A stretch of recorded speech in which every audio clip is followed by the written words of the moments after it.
Hello, guys. Welcome, everybody, to Purple A's podcast. I am your host who bleeds purple and gold, Isaac here. Vikings, they fall to 3-3 after losing to the Philadelphia Eagles at home 28-22. Now, I know this is a game yet again after the bye week that the Eagles were completely depleted. They lost the last two games against Denver, and they just got crushed by Jackson Dart and the New York Giants. And coming into this game, the Eagles, they didn't even play that good of a game. They weren't even good. They were gifting the Vikings opportunities. Like, here you go, Vikings. Take the win. Here it is. Here you go. Just take it. And the Vikings simply refused. And simply the Vikings couldn't get it. They could not get it done yet again. And this isn't about the defense. And I'm sure. And was the defense perfect? No. It was far from it. I mean, that touchdown to A.J. Brown was brutal. Big plays to Devontae Smith. I mean, that also sucked. So, I mean, sure, it wasn't good at all by the Vikings defense, and they're also the reason you were in this game to win. Why you were still in it to win it.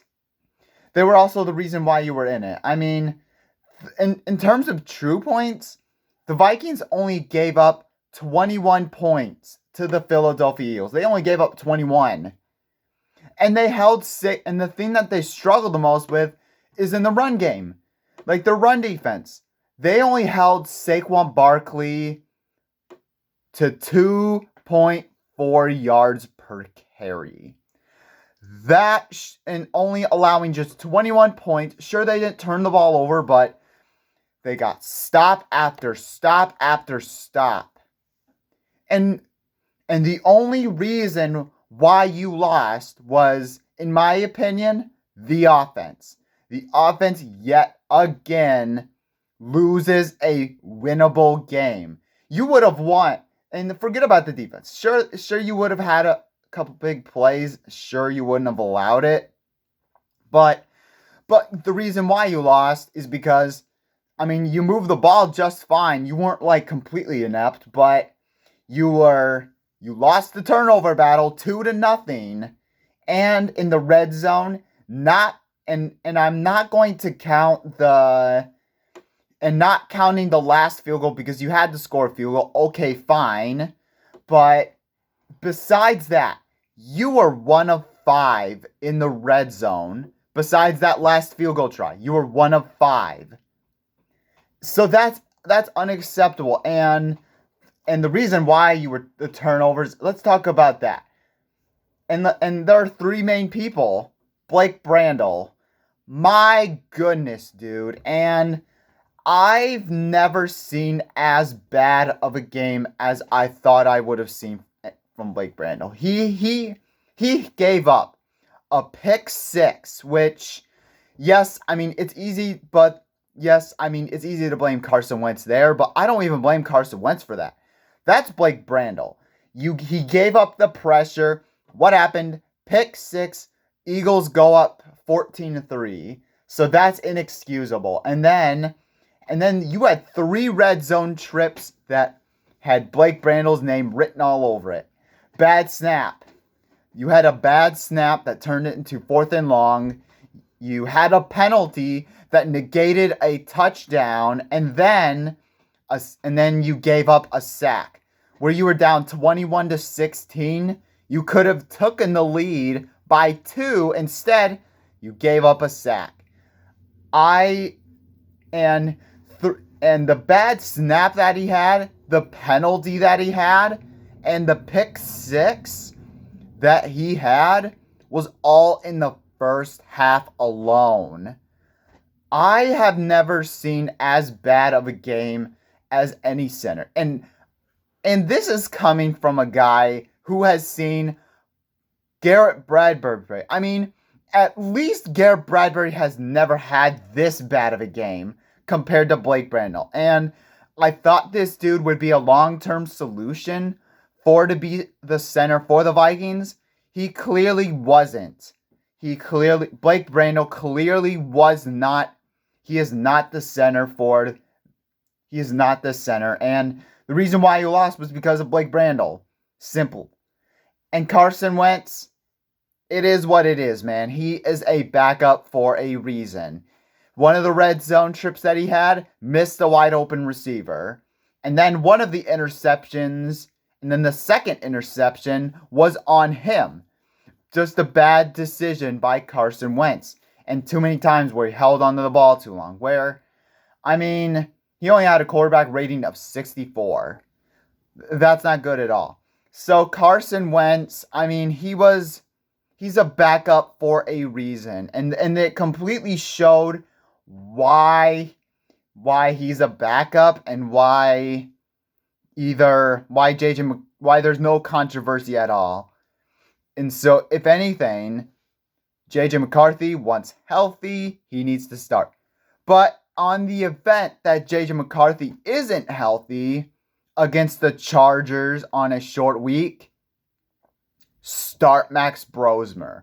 You've got nothing to lose with knowing that. But knowing Kevin O'Connell, he'll just start Carson Wentz next week. If JJ McCarthy's not healthy. I wouldn't be surprised at the very least if they did that. So, anyways, Carson Wentz is who he is. So he's only good for keeping this team afloat. He's only so good for that moment. So, in terms of the red zone and the turnovers, that is 23 points.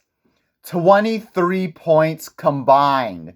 The second turnover didn't matter. It didn't end up in any points. But besides that, the pick six and the stalling out in the red zone, 23 points and you lost by 6. You simply would have won the game if you scored touchdowns. If you didn't do that ridiculous pick 6 by Blake Brandel. Simply put. And then also, another reason why you lost was because of Kevin O'Connell. Yet again, situational awareness. He lacked play calling. He's not good. He is not a good play caller, simply put. Okay, going to, besides the fact that you wouldn't run the football in the red zone, what are you doing there? So, okay, forget about that. I'm going to sweep that on the rug. But in terms of that, even after the red zone mishaps and the pick 6, you still had a chance to win. You still did. With 2 minutes and 58 seconds left on the clock. Okay, so the TJ Hawkinson drop, okay, fine. It's basically questionable call.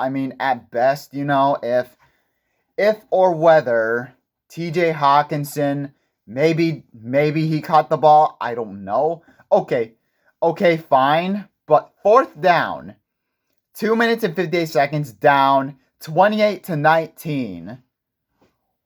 Kevin O'Connell goes for it. 2 minutes and 58 seconds. Why are you going for it?